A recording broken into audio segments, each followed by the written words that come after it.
In 1987, the band U2 released a song that sang of a place where the streets have no name. Well, they were definitely not thinking of Ben, because we got a lot of streets and they all got names. But how did they get those names? Some of them might just surprise you. Prime example, Wall Street.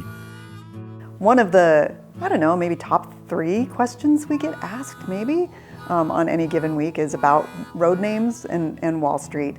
And I wish it was a more exciting story for everyone. Yep, while many probably hoped it was named after the glitz and glamour of New York's famous landmark, it was much more mundane than that. It all came down to Alexander Drake, one of Ben's first developers, building a boundary between his property and Ben's main street.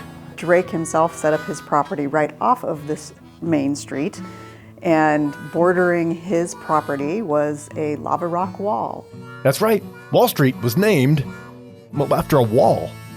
So really quickly, the wall of Drake's property gets associated with the road and it becomes Wall Street. So there you have it. From the town's inception to modern day times, it's actually developers that get to do a lot of the street naming. If you think about places like Northwest Crossing, it's a great example of how roads get named. It really does come back to the developers. When the town is platted, it's Drake and the Pilot Butte Development Company, so he and his employees and his wife, Florence, who are naming things. While Wall Street may not have been named after New York's famous landmark, the street next to it and the Episcopal Church were. One of the things with Florence and Drake is you do get a call back to New York City. And while they are Wall Street for the wall, we have Broadway. And one of the things that was a cause close to Florence's heart ends up being the transfer of property for the Episcopal Church to be built.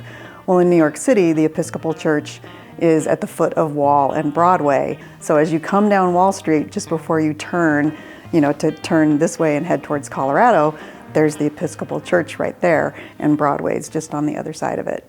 Not only do famous landmarks help draw inspiration for street names, but famous people who impacted Central Oregon do too. Much like the 2 titans who started the Great Deschutes Railroad Wars. Hill and Harriman are obviously references to the Railroad War and who was going to get a railroad down through into Central Oregon and to Bend first. Edward Harriman, Union Pacific, James Hill, Great Northern. They were the 2 big railroad magnates that were duking it out to try and successfully get a rail line into Bend. And of course, Hill ends up winning. Finally, this is one I didn't know.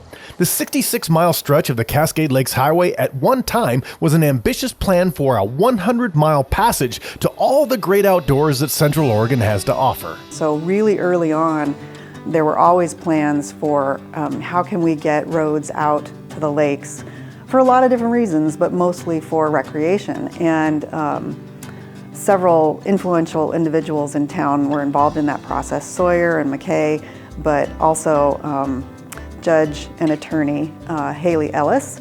And it was his idea to call it Century Drive, and that comes from the original route from South Bend, connecting it to Highway 58, was 100 miles long.